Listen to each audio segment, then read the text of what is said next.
ဇလန်းလေးကအာမာနီပူဂျီမီမိုးထဲမှာအိမ်ပြန်လာတဲ့အချိန်ကနေစတာပါလမ်းမှာစိတ်မကောင်းစရာမျက်နှာလေးနဲ့တန်းပေါ်မှာထိုင်နေတဲ့ကောင်မလေးတယောက်ကိုသူရုတ်တရက်တွေးလိုက်ရတယ်ကြည့်ရတာအဲ့ဒီကောင်မလေးကငိုနေတဲ့ပုံပဲသူဘာလို့ဒီမှာတယောက်တည်းထိုင်နေရတာလဲဆိုတာကိုအာမာနီကနားမလည်နိုင်ဖြစ်သွားတယ်ဒါနဲ့အာမာနီလည်းဒီအတိုင်းဖြတ်မသွားနိုင်ပဲကောင်မလေးစီကိုရှောက်သွားလိုက်တယ်ပြီးတော့ဘာလို့ဒီမှာထိုင်နေတာလဲလို့မေးလိုက်တာပေါ့အဲ့ဒီမှာတင်ကောင်မလေးကသူ့ကိုအန်ကြတကြီးကြည့်ပြီးဒါကရှင်နဲ့မဆိုင်ပါဘူးလို့ပြောလိုက်တယ်အဲ့ဒီအခါကောင်မလေးအေးမိသွားနိုင်တယ်ထီကိုလည်းပြန်မပေးရင်လည်းရပါတယ်ဆိုပြီးမိုးမဆိုအောင်ထီလေးပေးခဲ့ပြီးအာမာနီထွက်လာခဲ့တယ်နောက်နေ့မှာတော့အာမာနီတယောက်မိုးထဲမှာထီမပါပဲအိမ်ပြန်ခဲ့ရလို့အေးမိပြီးကြောင်းတက်လာခဲ့ရတဲ့အတန်းဖော်တွေကမေးကြတော့မိုးထဲမှာစိတ်မကောင်းဖြစ်နေတဲ့ကောင်မလေးတယောက်ကိုထီပေးခဲ့တာသူနဲ့လည်းလုံးဝမသိဘူးလို့ပြန်ဖြေလိုက်တယ်အဲ့ဒီအချိန်မှာပဲအတန်းတကားဝမှာအတန်းဖော်တွေနဲ့စကားပြောနေတဲ့အဲ့ဒီကောင်မလေးကိုသူတွေးလိုက်ရတယ်သူမနာမေကတော့ရှီနာမဟီယိုတဲ့သူမကအရန်လာတယ်စမကြတယ်ပြီးတော့ကျင်နာတက်လို့ကျောင်းမှာအရန်နာမေကြီးတဲ့ကောင်မလေးတယောက်ပေါ့ကျောင်းစာမှာတင်မကဘူးအားကစားအားလုံးမှာလည်းထူးချွန်ပြီးသူမရဲ့ထူးခြားမှုတွေနဲ့နာမည်ကြီးမှုတွေရှိပေမဲ့လည်းဘယ်တော့မှမာနမကြီးတတ်ဘူးယောက်ျားလေးတိုင်းကတော့သူမနဲ့တွဲချင်ကြမှာတေးချတယ်လို့သူတွေးနေမိတယ်သူအိမ်ပြန်ရောက်တဲ့အချိန်မှာတော့သူ့အိမ်တကားဝကိုရောက်လာတဲ့ရှီနာကသူ့ကိုလန့်ခေါ်တယ်အာမာနီလည်းကုတင်ပေါ်မှာလဲလဲချင်းပဲချက်ချင်းအိပ်ပျော်သွားခဲ့တယ်အဲ့ဒီအချိန်မှာရှီနာကသူ့ကိုရေပက်တိုက်ပေးပြီးတောက်ဖို့ရေလည်းယူလာပေးခဲ့တယ်သူနိုးလာတဲ့အခါမှာတော့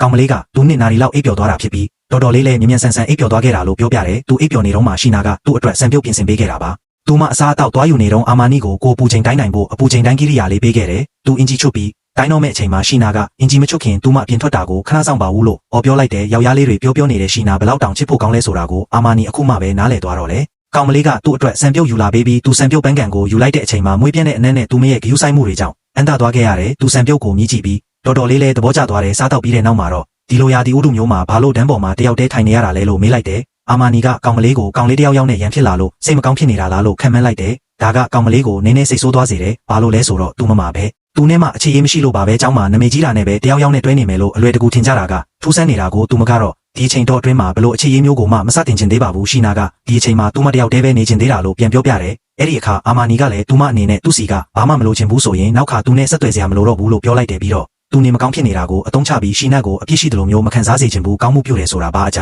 အိုးမျက်မှမျောလင်းချက်မရှိပဲဒီအတိုင်းပဲလောက်တာမျိုးပဲဖြစ်တင်တယ်လေနောက်ရက်မှာတော့အာမာနီတယောက်နေပြန်ကောင်းလာပြီးပုံမှန်အတိုင်းပြန်ဖြစ်သွားခဲ့ပါတယ်